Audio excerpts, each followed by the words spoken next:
Baik, mari kita membuka Alkitab kita dan kemudian kita membaca Wahyu pasal 2 ayat 8 hingga ayat yang ke-11. Kita tunduk kepala sejenak sebelum kita membaca firman Tuhan. Bapa kami dalam kerajaan sorga, kami rindu Tuhan malam ini berdaulat di dalam pikiran dan suasana ibadah. Biarlah segala sesuatu yang kami pelajari tidak hanya menjadi sekedar pengetahuan, tetapi menuntun kami kepada pembaruan hidup untuk kami lebih dekat kepada Tuhan. Berkati kami masing-masing, baik yang hadir di tempat ini maupun yang mengikuti acara ini melalui Zoom. Kiranya Tuhan dimuliakan di atas segala sesuatu. Di dalam nama Yesus, Juru Selamat dan Penebus kami. Amin.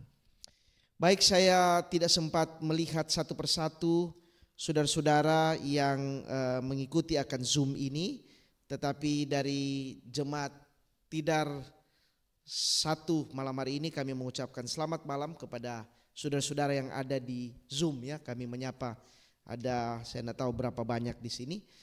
Baik, mari kita buka Wahyu pasal 2 ayat 8 hingga ayat yang ke-11. Kita baca bersama-sama. 2, 3. Dan tuliskanlah kepada malaikat jemaat di Smyrna. Ini jemaat yang kedua ya. Inilah firman dari yang awal dan yang akhir, yang telah mati dan hidup kembali. Aku tahu kesusahanmu dan kemiskinanmu, namun engkau kaya, dan fitnah mereka yang menyebut dirinya orang Yahudi, tetapi yang sebenarnya tidak demikian. Sebaliknya mereka adalah jemaah iblis. Lanjut. Jangan takut terhadap apa yang harus engkau derita. Sesungguhnya iblis akan melemparkan beberapa orang dari antaramu ke dalam penjara, supaya kamu dicobai dan kamu akan beroleh kesusahan selama 10 hari. Hendaklah engkau setia sampai mati, dan aku akan mengaruniakan kepadamu mahkota kehidupan. Lanjut. Siapa bertelinga, hendaklah ia mendengar apa yang dikatakan Roh kepada jemaat-jemaat. Barang siapa menang, ia tidak akan menderita apa-apa oleh kematian yang kedua. Baik, saya ingin saudara-saudara perhatikan ada beberapa kata atau kalimat yang saya taruh dengan garis merah ya. Siapa yang dimaksud dengan yang awal dan yang akhir? Yaitu Yesus sendiri.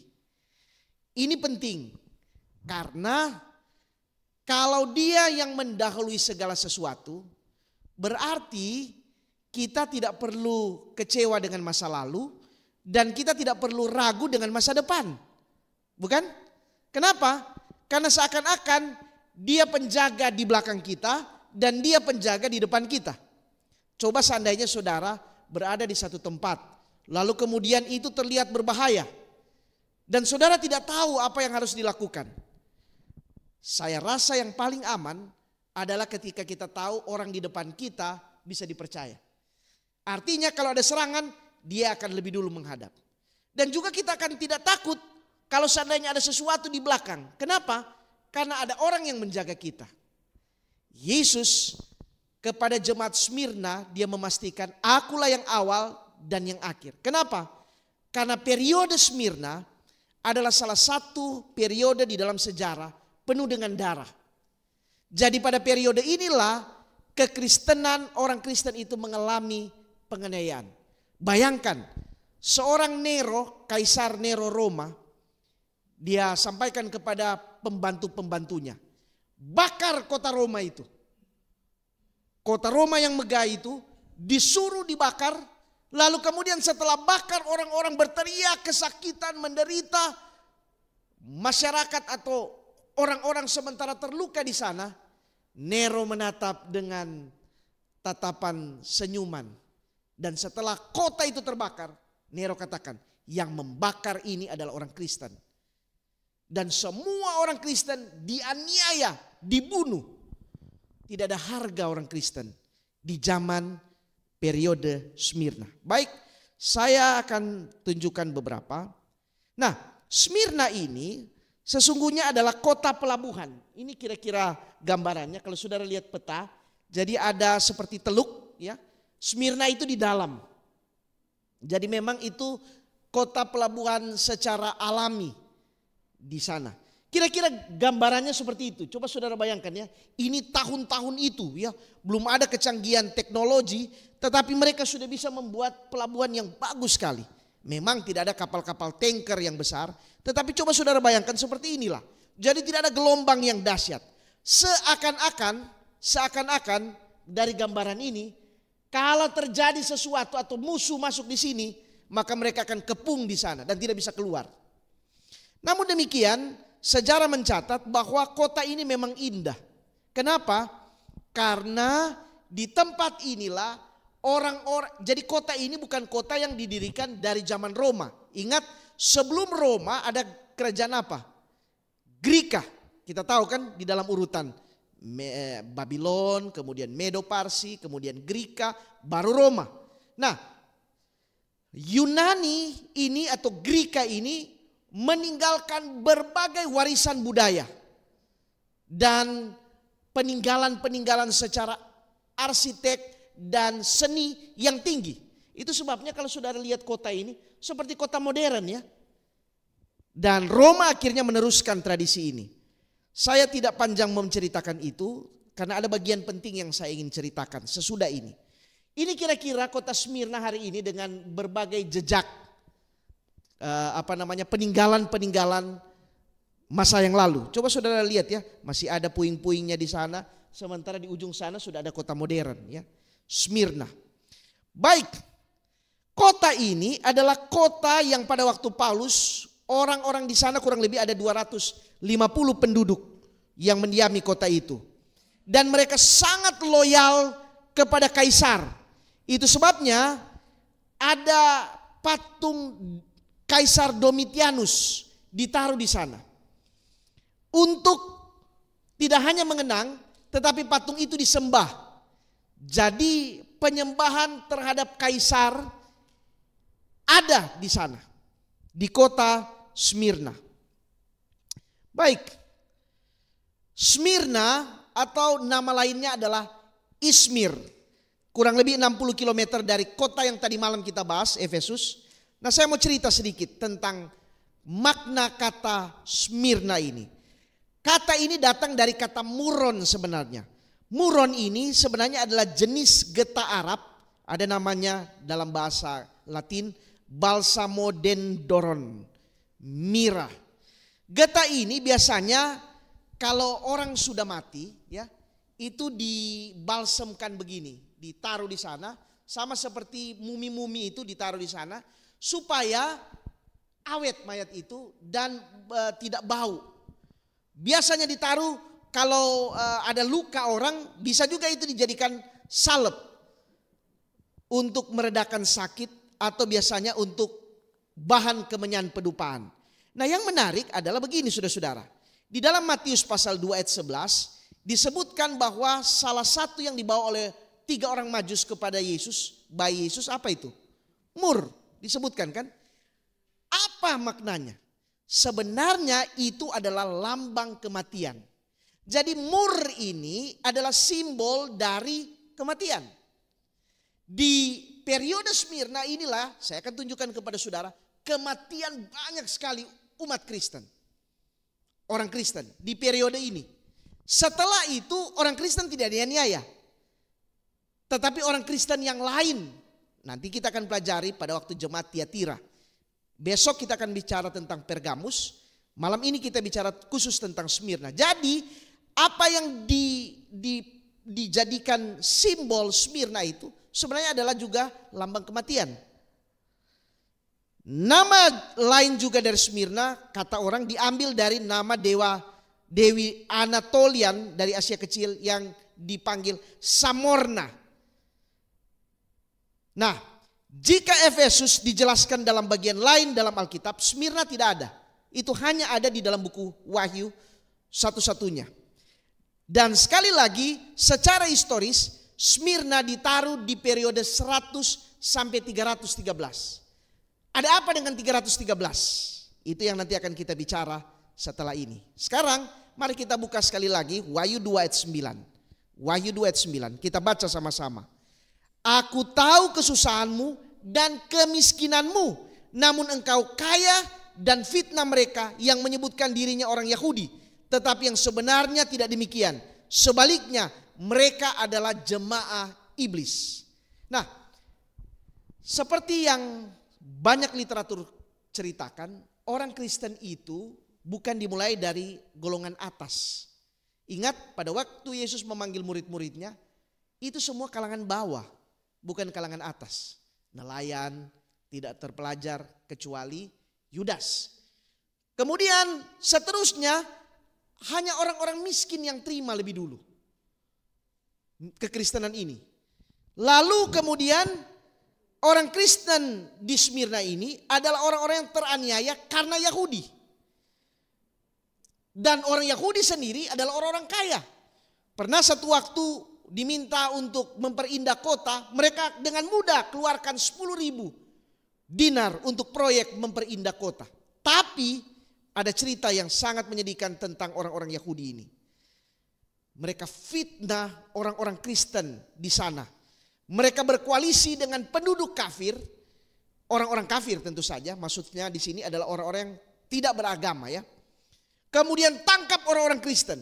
Nah, ada satu cerita, pada satu waktu mereka tangkap ada seorang yang bernama Polikarp. Ini kisah ini menarik dan pernah masuk di sekolah sahabat. Cerita ini begini, satu malam, hari Jumat malam, datanglah kelompok pasukan ketuk satu rumah.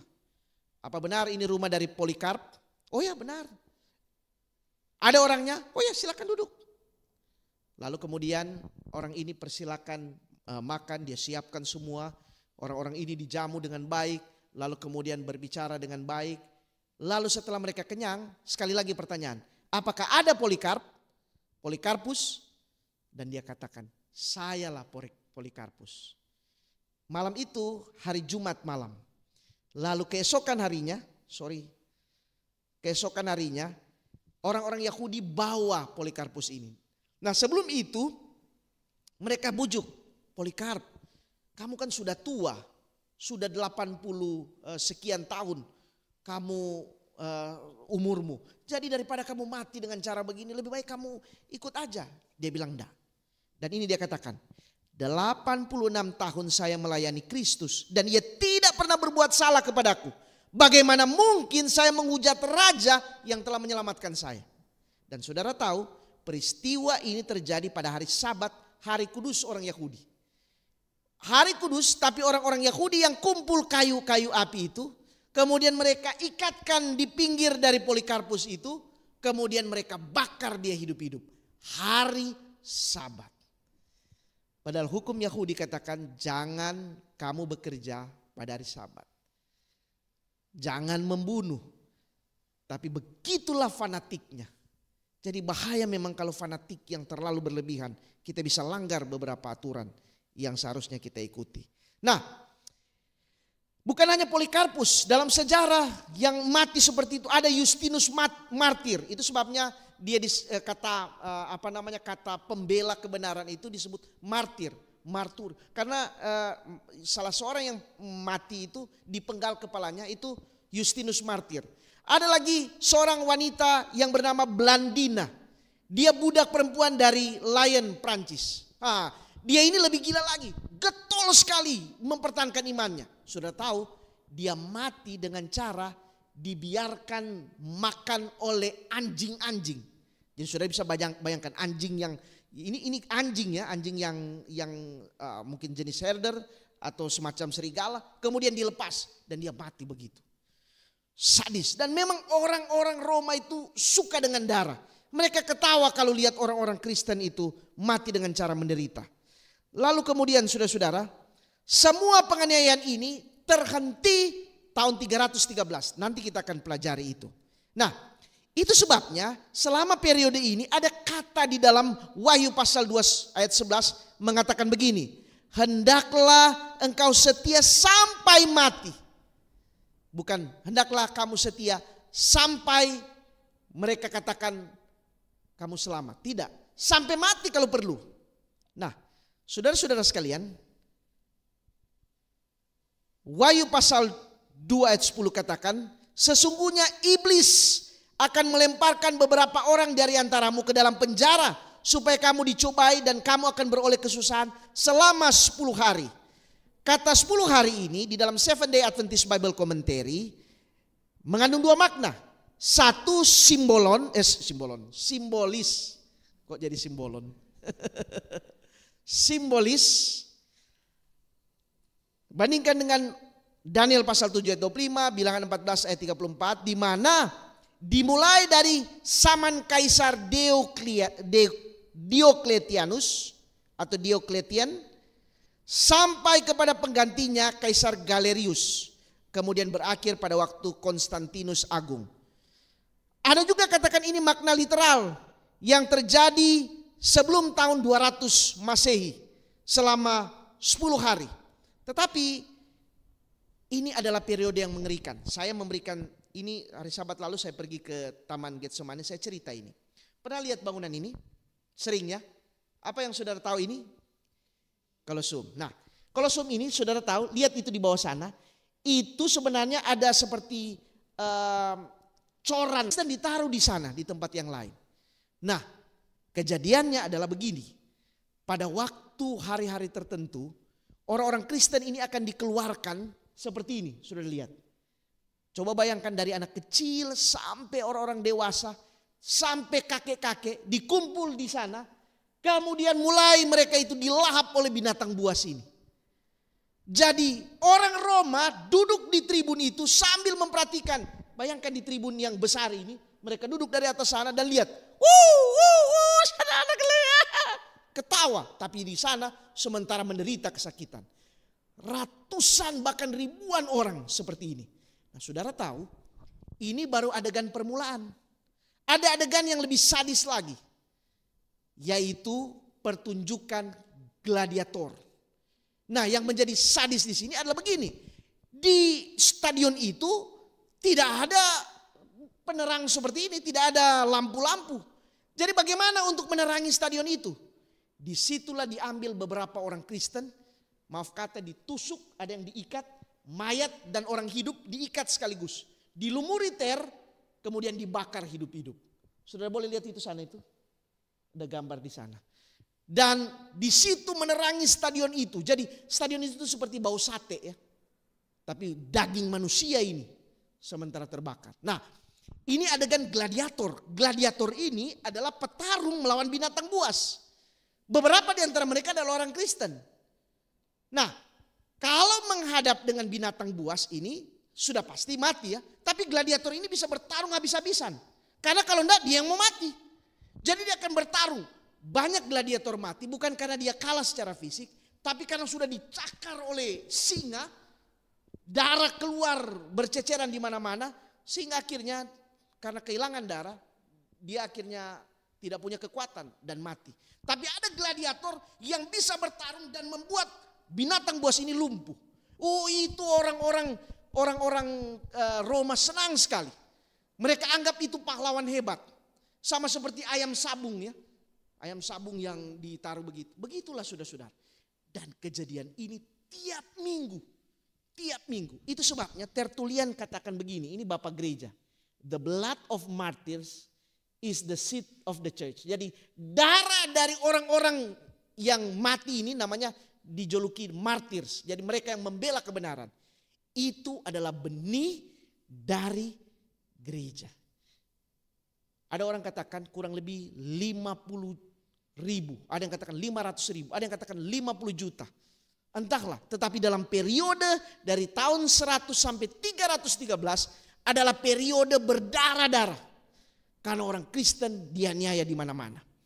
Sehingga saudara-saudara, orang-orang Kristen ini tidak punya tempat tinggal. Mereka harus tinggal bukan di perumahan, tapi di dalam tanah seperti ini. Ini kubur sebenarnya. Kalau saudara lihat itu di sana itu sebenarnya adalah rangka-rangka manusia. Jadi penduduk Roma, mereka menguburkan orang, mereka taruh di lubang-lubang di bawah. Dan karena tidak ada tempat lagi yang aman, orang Kristen harus gali lubang beratus meter ke dalam. Disitulah mereka bersembunyi. Beberapa waktu yang lalu kami ke Vietnam, saya perhatikan di sana. Sudah tahu cerita tentang orang-orang Vietnam ya, Viet Cong pada waktu perang tahun 70-an, 60-an, 70-an ya dengan Amerika. Sudah tahu itu ada lubang yang cuman orang-orang Vietnam itu hanya satu badan itu bisa masuk, tapi bisa meluncur dan itu berkilo-kilo tidak ada terang. Hanya mereka yang tahu bagaimana itu masuk kemana. Orang-orang Viet Cong, orang-orang Vietnam untuk menyelamatkan diri mereka. Nah kira-kira begitulah orang-orang Kristen pada zaman itu. Mereka harus ada di sana. Dan dalam sejarah mengatakan satu-satunya hiburan mereka. Dan itu menjadi simbol. Kalau saudara pergi ke sana, saudara akan lihat ada gambar ikan. Ikan itu adalah simbol kekristenan. Kenapa? Karena ada cerita Yesus memberi makan 5.000 orang dengan berapa ikan? Ya. Nah itu yang menghibur mereka. Jadi seakan-akan mereka tidak pernah bisa makan ikan. Karena bagaimana mereka mau keluar? Kalau mereka keluar, ada sekali-sekali mereka bisa keluar, mereka menyamar. Tapi kalau dapat mereka itu dibunuh. Jadi mereka hanya menghibur dengan melihat apa yang ada di situ. Kasihan ya orang-orang ini. Bertahun-tahun, puluhan tahun, bergenerasi-generasi. Dan ini nanti terhenti pada tahun 313. Besok malam kita akan bahas itu lebih detail. Nah ini pemenangan mereka ya, mati dengan cara sadis sekali selama periode Smyrna ini. Baik, itu sebabnya di periode inilah satu-satunya salah satu di dalam cerita ini, maksudnya di dalam Wahyu pasal 2 menceritakan tentang jemaat Smyrna. Jemaat ini tidak ada teguran seperti jemaat Efesus. Kalau Efesus disebut bertobatlah, Smyrna ada. Kenapa? Karena orang-orang itu memang orang-orang yang sudah pasrah. Kalau mau mati, matilah. Tidak ada pilihan yang lain. Baik saudara-saudara, saya ingin menceritakan sedikit tentang sejarah gereja Advent. Setelah, karena saya selalu membawakan, karena ini dalam rangka kita memperingati 160 tahun. Saya mau untuk mengingatkan saudara-saudara tentang bagaimana gereja kita di awal. Jadi tadi malam kita sudah bahas bahwa, saya yang terpotong ini ya, bahwa pada tanggal 22 Oktober 1844, hari Selasa. Jadi saudara bayangkan ya, orang-orang yang tadi malam dengar cerita bahwa Yesus sudah mau datang, satu-satu mulai jual harta mereka. Jual sapi, jual rumah, jual apa, semua dijual. Lalu kemudian orang bilang, kenapa kamu jual? Oh ya, Yesus sudah mau datang. Jadi satu hari sebelum 22 Oktober, secara massal dengan penuh sukacita mereka tinggalkan kampung-kampung dan kemudian katakan goodbye. Mau kemana? Mau ke sorga. Yakin sekali mereka mau ke sorga. Selamat tinggal semuanya. Kaget orang-orang kampung, loh kemana? Mau ke sorga, sorga. Dan berkumpullah mereka di satu tempat yang di daerah New England, Amerika Serikat. 22 Oktober. Dari pagi sekali, subuh, siang, tengah malam. Berjam-jam mereka hanya berteriak, glory, haleluya, glory, haleluya. Lihat-lihat langit. Begitu ada awan mereka bilang, barangkali di sana. Tapi yang lain kata, ada di sana, barangkali di sana. Barangkali di sana. Pokoknya kebingungan satu hari. Seperti orang gila. Karena mereka percaya hari itu Yesus akan datang. Tapi saudara-saudara, ternyata Yesus tidak datang. Dan dalam sejarah, seorang yang bernama Hiram Edson, seorang kaum awam yang akhirnya menjadi pendeta, pada waktu itu dia melintas di satu ladang. Pada waktu dia melintas di ladang itu, kenapa dia tinggal lewat di ladang? Karena sudah malu melewat dari kampung. Karena waktu orang-orang itu masuk di kampung, pikir kamu sudah ke surga. Bayangin itu ya. Kemarin bilang sudah ke surga. Diam. Dan itu betul-betul menjadi masa kekecewaan karena malu. Sudah tidak ada harta, tidak ada apa-apa. Jadi sebagian besar akhirnya tinggalkan kelompok ini. Ngapain ini? Sudah tidak betul.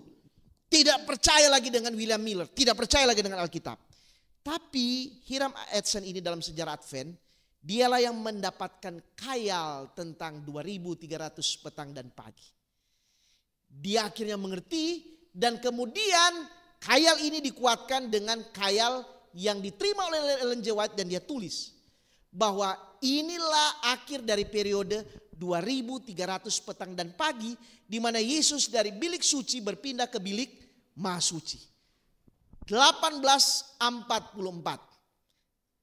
Kita sudah pelajari dalam sekolah Sabat bahwa mulai waktu itu diadakan pengadilan pemeriksaan. Kita pelajari di sekolah Sabat. Saya tidak mau ambil waktu untuk itu. Nah, ini adalah kegenapan dari Daniel pasal 8 ayat 14. Sampai lewat 2300 petang dan pagi, lalu tempat kudus itu akan dipulihkan dalam keadaan wajar. Nah, Wahyu 10 ayat 9 katakan, inilah peristiwa 22 Oktober, inilah yang katanya seperti perut terasa pahit, tetapi di dalam mulut akan terasa manis. Jadi waktu orang-orang ini terima kebenaran ini, mereka senang sekali. Tapi akhirnya ini pahit oleh karena mereka terima kenyataan bahwa Yesus belum datang 1844. Seandainya Yesus datang 1844, tidak ada jemaat tidar. Iya kan? Sudah selesai cerita kita. Tidak ada conference Jawa Timur, tidak ada kita semua. Karena sudah selesai. Tidak pernah lahir kita, sudah di sorga. Di sorga tidak ada lagi kawin-mawin. Nah, belakangan dibuat kelompok dari Hiram Edson, kemudian Crozier, kemudian Franklin Behan, mereka jadi satu kelompok. Mereka ini adalah orang yang bertahan, yang sebagian besar sudah kecewa, mereka bilang, enggak, ini tetap Tuhan mau datang. Belakangan juga Joseph Bates masuk dan James White masuk. Mereka pelajari dengan tekun dan mereka dapatilah pertama doktrin yang mereka miliki, dan ini menjadi doktrin orisinil Gereja Advent, yaitu doktrin Ka'bah yang menyangkut 2300 petang dan pagi.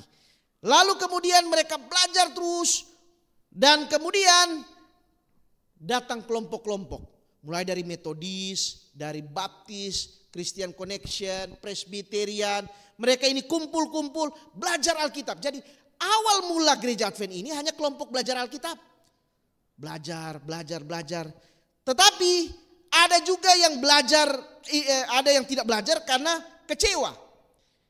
Saya ingin ulangi lagi bahwa kenapa Gereja Advent ini punya ciri di awal ya. Pakaiannya seperti yang saya katakan tadi malam seperti itu. Kemudian ajaran-ajaran dalam kebaktian tidak seperti Pantekosta yang hura-hura. Karena datang dari akar ini. Metodis, Puritan, Baptis. Ini adalah orang-orang kelompok ibadahnya solemn. Yang hanya pakai himnal, duduk. Tidak banyak bicara. Oh, dulu mereka tidak boleh bicara saling. Kalau datang ke kebaktian mereka itu betul-betul solemn. Nah, Gereja Advent pengaruh itu kuat sekali. Sampai awal 1860, kelompok ini besar sekali jumlahnya, tapi tidak ada organisasi, tidak ada nama juga. Jadi kalau tanya, kamu kelompok apa? Oh, I'm Christian. Saya Kristen. Kristen apa? I'm just Christian. Saya hanya orang Kristen. Tidak ada yang lain-lain. Jadi tidak ada Advent, tidak ada, belum ada. 18 sampai 1860-an ya. Kemudian selain kelompok James White, ini cukup banyak. Lalu ada seorang ibu yang bernama Rachel Oakes. Rachel Oakes ini, dia datang dari Seventh Day Baptist Church. Nah, dialah yang mula-mula membicarakan tentang Sabat. Karena dia datang dari gereja Baptis. Jadi bukan Nyonya White. Lalu kemudian dibaca oleh Joseph Bates, kemudian dibaca oleh yang lain-lain. Pendek cerita, sampai pada awal tahun 1846, 2 tahun setelah masa kekecewaan, orang-orang ini belum turut Sabat. Ellen White pertama kali menolak kebenaran tentang Sabat, sekalipun dia mendapatkan kail pertama pada bulan Desember 1844. Lalu tanggal 3 April 1847, sementara Joseph Bates mengajarkan tentang Sabat, tiba-tiba Nyonya White mendapatkan kail. Disitulah dia pegang Alkitab itu selama berjam-jam, kemudian dia tunjuk Alkitab itu pada hukum yang keempat. Berjam-jam, tidak ada napas. Dan akhirnya mulai dipelajari tentang hari Sabat. Lalu kemudian pekabaran Sabat akhirnya diterima luas mendekati akhir tahun 1850. Jadi orang-orang 1844 belum ada yang terima Sabat, belum ada yang menyucikan Sabat. Nanti akhir 1850 baru kelompok kecil ini menerima Sabat. Nah, hal yang lain lagi.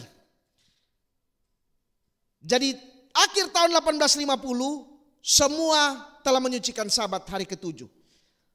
Ada yang menarik juga yang saya mau kaitkan dengan pelajaran pada beberapa Sabat yang lalu.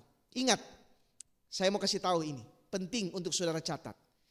Gereja Advent menerima Sabat di akhir tahun 1850-an. Kemudian akhirnya, maksud saya kelompok Advent, bukan gereja. Sementara gereja Advent itu berdiri 1863. Secara resmi menjadi gereja. Itu sebabnya hari Sabat ini kita akan rayakan 1863, berarti sudah 160 tahun. Yang menarik adalah di akhir, tadi kan saya sudah katakan akhir tahun 50-an baru mereka terima Sabat. Yang menarik adalah di tahun 1859 keluar satu buku, dan buku ini menjadi heboh karena mengeluarkan teori.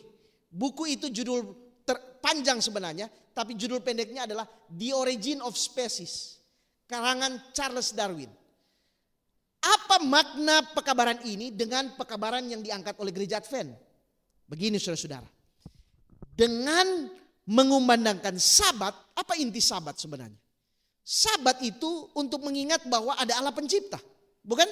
Itu sebabnya di dalam Kejadian pasal 2 ayat 1-3 pada waktu itu Allah berhenti memberkati dan menguduskan. Jadi Keluaran pasal 20 ayat 8-11 di bagian ayat 11 katakan, sebab 6 hari lamanya Allah menciptakan langit dan bumi dan laut dan segala isinya. Jadi diingatkan kembali bahwa Sabat itu penting. Pelajaran di dalam Wahyu pasal 14 diingatkan kembali, sembahlah Allah yang menciptakan langit dan bumi dan laut dan segala isinya. Persis seperti isi dari Keluaran pasal 8 ayat 11. Jadi penciptaan, teori penciptaan itu untuk menunjukkan Allah itu pencipta. Nah sekarang kontradiksinya dengan teori evolusi apa? Teori penciptaan selain Allah pencipta juga mengatakan dahulu manusia itu sempurna. Oke? Tapi karena dosa manusia itu jatuh merosot sampai akhirnya Yesus mati, kemudian manusia ini bisa mendapatkan keselamatan. Evolusi enggak? Manusia itu dulu sederhana, tidak punya apa-apa, atau tidak asalnya tidak tahu bagaimana, tiba-tiba berkembang menjadi kera dan seterusnya sampai akhirnya menjadi sempurna. Jadi teori ini pertama meniadakan pencipta, kedua meniadakan penebus. Betul enggak? Tidak ada penebus. Yang ada adalah leluhur manusia dulu adalah kera. Saudara-saudara, ini menarik. Kalau kita ajarkan ini kepada orang muslim, bukankah di satu ayat orang muslim katakan begini, di dalam Al-Baqarah 65. Dan sungguh kamu telah mengetahui orang-orang yang melakukan di antara kamu pada hari Sabat, lalu kami katakan kepada mereka, jadilah kamu kera yang hina. Evolusi bilang tidak ada pencipta, yang ada hanyalah kita ini berasal dari kera. Al-Baqarah bilang karena tidak menghormati Sabat persis seperti kera. Jadi seakan-akan, dan saya rasa ini bukan kebetulan, Tuhan atur sedemikian rupa bahwa Sabat itu penting. Dan sekali lagi 1859 teori ini datang. 1850-an akhir orang Advent, kelompok Advent, James White, Nyonya White terima Sabat. Dan 1863 gereja Advent berdiri. Luar biasa, luar biasa. Nah di dunia ini saudara tahu bukan cuma Advent yang merayakan Sabat. Kalau saudara perlu ketahui, ada 563 kelompok gereja penganut Sabat. Sayang saudara tidak bisa lihat, kecil sekali ini. Hanya saya bisa bagikan ini, ada banyak sekali namanya. Nah ini 563. Jadi bukan hanya kita satu-satunya. 563 kelompok yang menguduskan Sabat, sekalipun banyak, tetapi jumlah mereka sedikit dibandingkan dengan pemelihara hari pertama. Nah sekarang 1860 Orang-orang ini berkumpul di Battle Creek, kemudian mereka usulkan nama. Ada yang usulkan Seventh Day Adventist, kemudian yang lain-lain. Pendek cerita, tanggal 20 sampai 23 Mei 1863 diadakan rapat General Conference. Lalu terpilihlah John Byington sebagai presiden pertama karena James White menolak. Dan di 1863 waktu itu diperkirakan anggota gereja kita yang ada 3.500 orang.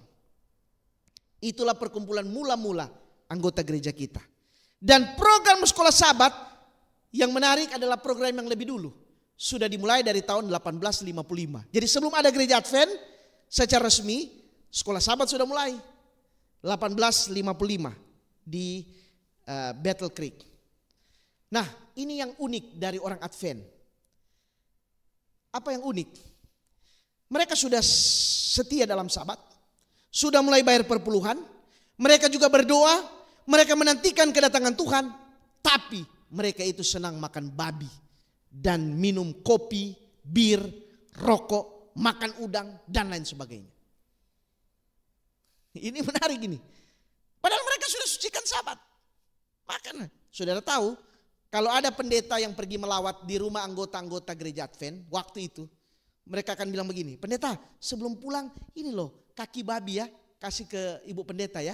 Jadi sudah bisa bayangkan ibu pendeta sampai di rumah tanya kepada suaminya, Pak Heri, Pak sudah ada oleh-oleh dari anggota. Oh ini kaki babi. Lalu dibuat sup di sana. Saudara tahu begini, kenapa orang-orang sana suka dengan, saudara kenal dengan nama hamburger ya. Ham itu begini saudara-saudara. Jadi Amerika itu berbeda dengan Indonesia yang ada. Indonesia kan ada hanya musim panas, musim hujan. Amerika itu ada 4 musim. Nah kalau musim dingin panjang sekali, mereka tidak bisa nanam, tidak bisa bikin apa-apa. Jadi apa yang mereka lakukan? Pada waktu musim tertentu, binatang-binatang ini, khususnya babi, itu mereka akan potong dan potong kecil, slice kecil itu, yang tipis. Kemudian itu mereka akan keringkan, mereka akan asapin. Sudah taruh garam atau taruh apa, mereka taruh di sana. Berminggu-minggu bahkan berbulan-bulan. Jadi ketika mereka makan, tinggal mereka taruh di dalam roti itu, taruh di sana, taruh sayur, dan mereka makan. Itu yang kita kenang sekarang atau kita biasa bilang hamburger. Dulunya itu itu babi ditaruh di sana. Dan itu bagi orang Advent mula-mula itu enak. Mereka suka sekali. Itu sebabnya waktu Nyonya White ditegur, masakan kamu ini gelojo makan babi? Jangan pusing-pusing dengan selera. Jangan peduli. Sebelum Nyonya White mendapatkan kayal, saudara-saudara. Pendeta hidup berkebun, bertukang dan belas kasihan anggota. Lalu kemudian akhirnya mereka terima kebenaran ini dan kemudian secara resmi 21 Mei 1863 mereka menjadi Gereja Masih Advent hari ke-7 yang tadi saya katakan. Nah, saya mau cerita sedikit waktu. Saya berjanji malam ini saya tidak lewat dari jam 8 karena tadi malam 8:30. Ya kalaupun lewat injury time lah ya. Jadi begini saudara-saudara. Awal mula orang-orang Advent ini mereka bukan orang-orang yang seperti yang saya katakan tadi malam, bukan orang-orang yang kaya. Sama seperti orang-orang Smyrna, orang-orang miskin. Mereka itu menerima Sabat itu bukan sesuatu yang enak. Lalu selanjutnya ketika Sabat ini dibawa ke Eropa, juga itu menjadi cemoohan. Karena orang-orang di Eropa waktu itu ada yang sudah tidak bergereja, tapi ada juga yang masih bergereja hari Minggu dengan ketat. Jadi tidak diterima dengan baik. Datang ke Indonesia juga Sabat ini tidak serta-merta orang terima. Saya mau cerita satu cerita. Di Manado ada 2 orang Chinese yang dianggap menjadi pelopor gereja Advent. Satu adalah dokter Gigi Pang yang membuka setelah dia terima Sabat, dia tulis di sana, Sabat tutup, tidak buka praktek. Dia terkenal. Dokter Gigi Pang ini yang akhirnya mungkin saudara-saudara pernah dengar nama C.P. Yusuf. Pendeta C.P. Yusuf itu orang tuanya. Lalu ada seorang yang orang hanya kenal, orang Advent zaman dulu kenal dia namanya Sister Oa. Dan ini yang saya mau cerita tentang Sister Oa ini. Sister Oa ini, dia adalah istri dari kapiten Cina. Jadi komunitas Cina di daerah Calaca, orang Manado tahu itu daerah Calaca. Itu tempat pecinan, sama seperti di sini di daerah Kebang Cepun sana ya, pecinan. Nah, ada pemimpinnya, ini kapiten Cina. Kapiten Cina ini kaya sekali dan boros untuk hal yang lain kecuali tidak mau bantu gereja. Karena dia bukan orang Kristen. Lalu istrinya entah bagaimana terima kebenaran mula-mula gereja Advent ini. Begitu dia terima, dia sukacita luar biasa. Tapi yang menarik adalah setelah diketahui bahwa dia sering menyumbang orang Advent, kalau dia pulang ke rumahnya besar sekali, suaminya ini akan aniaya dia dengan kejam sekali. Dia akan ambil entah bambu atau ikat pinggang atau apa saja sampai luka-luka. Dan itu dia lakukan bukan hanya sekali, berkali-kali. Saya tahu cerita ini karena opa saya yang akhirnya menjadi seorang pendeta dulu adalah supir dari keluarga ini. Bekerja di situ. Jadi dia dengar, opa saya bukan Advent waktu itu, belum Advent. Lalu kemudian begitu tiap hari atau setiap minggu. Karena Sister Oa ini di dalam sejarah, saudara buka sejarah gereja Advent ada. Setiap kali ada KKR, dia akan ikut rombongan naik gerobak ke kampung-kampung. Membawa beras dan makanan-makanan yang dibutuhkan oleh orang-orang. Karena zaman itu KKR itu 50 malam, 30 malam. Wah, saudara bisa bayangkan, orang hanya senang datang di KKR karena di mana ada lampu zaman itu. Di situ ada banyak orang berkumpul. Begitulah zaman itu. Jadi Sister Oa ini pergi kemana-mana. Dan setiap kali dia membantu dan diketahui oleh suaminya akan aniaya luar biasa. Tinggal mau mati, tapi tidak mati ya. Lalu pada satu waktu istrinya katakan kepada suaminya ini senang mabuk, senang yang lain-lain.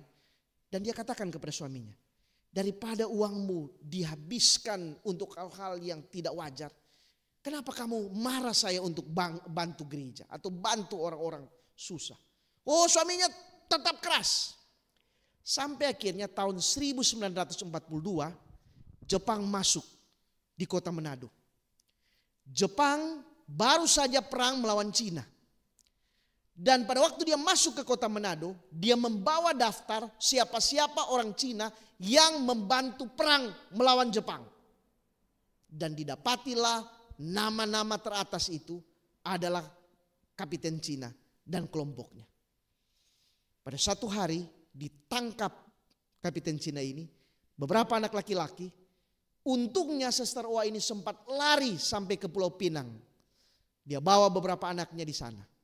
Tapi kapiten Cina ini dan anaknya laki-laki ada beberapa dibawa ke satu lokasi. Orang Manado tahu namanya itu Gunung Wenang. Ditaruh di sana, kemudian dijejer seperti ini, diikat tangan mereka. Ada satu lubang yang sudah disiapkan, ditaruh di sana. Orang Jepang menamakan eksekusi itu adalah potong bore. Jadi pedang yang panjang samurai itu akan dihunuskan seperti ini. Cak, cak. Dipotong kepala mereka. Menjelang saat-saat untuk dieksekusi, kapiten Cina ini berupaya untuk negosiasi. Dia suruh anak buahnya tolong bawa uang. Apa saja yang penting saya tidak mati. Tapi ini jawaban dari orang Jepang. Kami perlu kepalamu, bukan uangmu. Dan mereka mati. Sister Oa ini masih hidup kira-kira sampai tahun 80-an. Sister Oa ini adalah tante dari ibu Kathleen Kuntaraf, istri dari pendeta Jonathan Kuntaraf. Begitulah cerita orang yang menjadi pionir Advent di kota Manado, salah seorang. Di mana-mana saya sering mendengar bagaimana orang-orang Advent awal mula ketika terima kebenaran ini dianiaya. Banyak cerita. Belakangan inilah baru kemudian seperti kita hidup dalam keadaan senang. Mengakhiri akan pembahasan saya pada malam hari ini. Ini yang saya mau katakan. Gereja Advent mula-mula adalah seperti orang Efesus dan Smyrna yang menderita tapi sungguh-sungguh. Roh itulah yang ada di gereja ini mula-mula. Itu sebabnya gereja kita bertahan 160 tahun. Tapi sayangnya hari ini roh itu hampir hilang di tengah-tengah anggota. Yang ada adalah ketika kita tersinggung sedikit, kita tinggalkan gereja. Kita tidak dipukul. Kita tidak pernah mengalami penganiayaan yang berat seperti orang-orang Kristen waktu itu. Kita tidak pernah dibuat sampai akhirnya merenggang nyawa. Tidak. Tapi kita sangat sensitif hari ini. Itu sebabnya nanti hari Sabat kita bicara tentang Laodikia. Apa yang ingin saya bagikan malam hari ini? Kita harus kenang pada waktu gereja mula-mula. Saya tutup dengan cerita yang terakhir. Berapa di antara saudara pernah pergi ke Pulau Morotai? Oh Pak Bogan, Pak Frans ya pernah. Saya pernah ke sana Pak Frans. Itu pulau itu hampir tidak ada gunung ya, rata. Itu sebabnya pulau itu pada tahun 1945 dijadikan markas oleh Jenderal MacArthur dan pasukan Amerika. Saya pernah pergi ke pangkalannya, itu karang yang mereka gosok sehingga pesawat dua itu bisa mendarat di sana. Nah, ada cerita yang menarik yang saya mau cerita di sini malam hari ini. Saudara tahu, tahun 1942 Jepang datang ke Asia Tenggara dan kemudian mereka menguasai banyak daerah termasuk pulau-pulau yang ada dan termasuk Morotai. Tapi saudara tahu di dalam sejarah Jenderal MacArthur yang tadinya menguasai Filipina, dia tinggalkan Filipina dan ada kata-kata yang terkenal, I shall return. Saya akan kembali.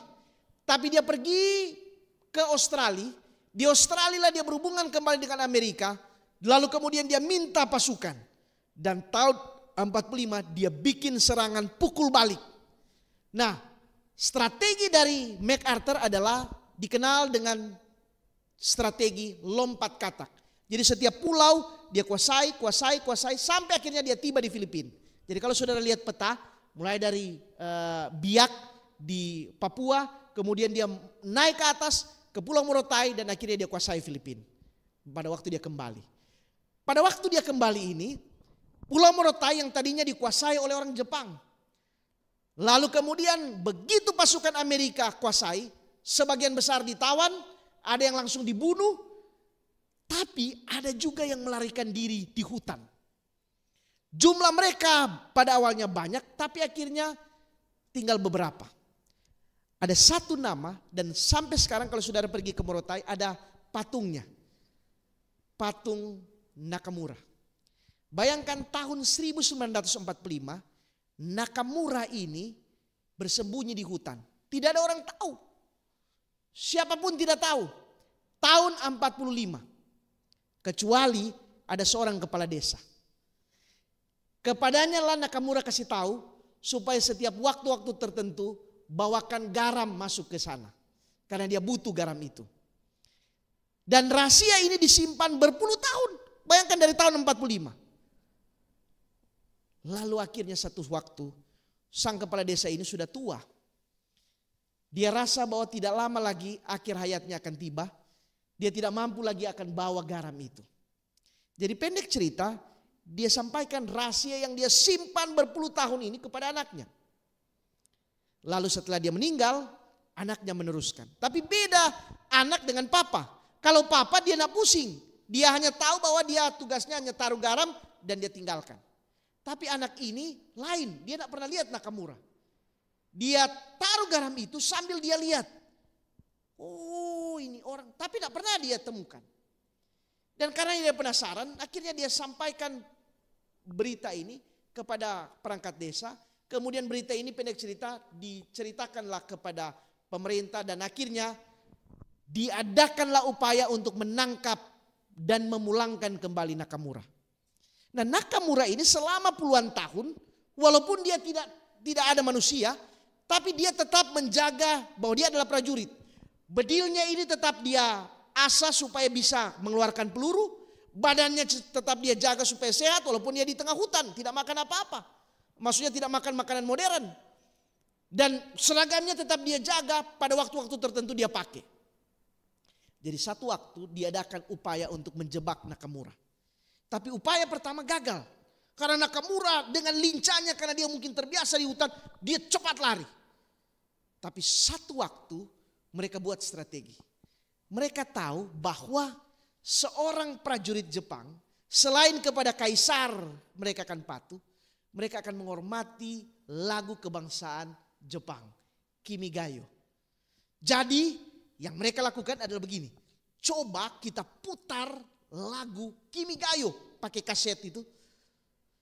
Dan kalau itu didengar, barangkali orang ini akan berubah sikap. Dan benar, mereka taruh tape itu di satu tempat. Dan seperti biasanya, orang akan bawa garam ini kepadanya.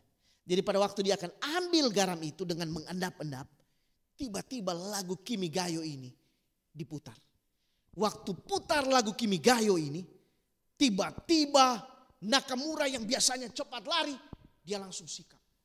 Bedil yang biasanya dia bawa untuk waspada, jangan-jangan ada orang akan memburu dia, dia taruh. Seakan-akan memberikan penghormatan kepada negara Jepang. Peristiwa ini terjadi sekitar tahun 70-an pertengahan. Bayangkan, dari tahun 45 sampai tahun 70-an ada kurang lebih 30 tahun barangkali ya, dia di dalam hutan itu. Dan begitu dengar lagu Kimigayo, dia lepaskan bedilnya, kemudian dia bersikap seperti ini. Tiba-tiba pasukan khusus itu tangkap dia. Dalam cerita itu Nakamura sempat dibawa ke Jepang, ke negara asalnya. Tapi Nakamura mati di sana lebih cepat.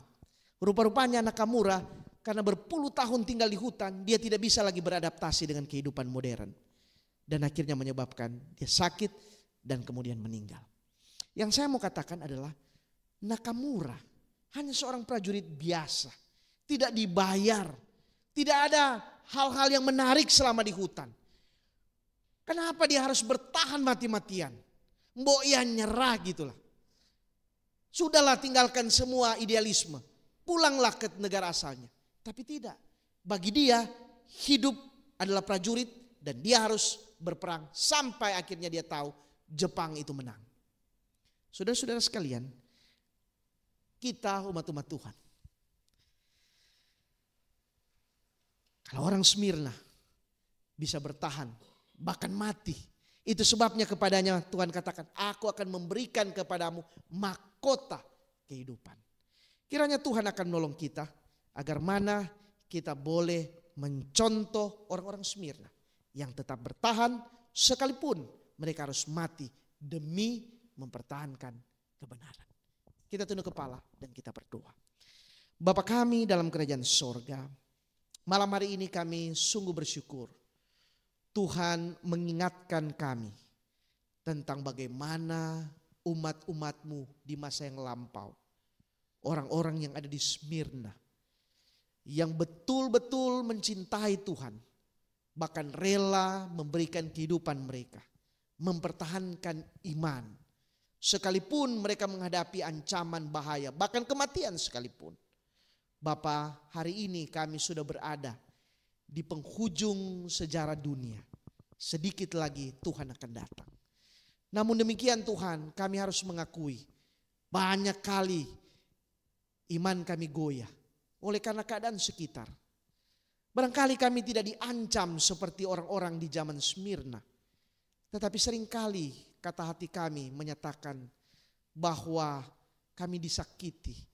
Kami tidak nyaman. Kami merasa bahwa gereja tidak memberikan yang terbaik kepada kami. Sementara kami seharusnya harus memberikan segalanya. Bukan hanya bagi gereja, tapi bagi Tuhan. Bapa, tolonglah kami yang masih penuh dengan kelemahan, kekurangan dan keterbatasan. Bantu kami Tuhan, agar kami tetap setia sampai Tuhan datang. Sehingga mahkota yang Tuhan janjikan itu benar-benar menjadi bagian kami. Bapa, kami akan akhiri malam hari ini pertemuan kami. Besok malam kiranya Tuhan bantu agar kami boleh mengikuti pelajaran selanjutnya dari rangkaian pelajaran yang akan kami ikuti. Kami serahkan baik kami yang ada malam hari ini di gereja ini ke dalam tangan-Mu, maupun saudara-saudara kami yang mengikuti acara ini melalui Zoom. Kiranya Tuhan dimuliakan di atas segalanya. Di dalam nama Yesus, Juru Selamat dan Penebus kami. Amin.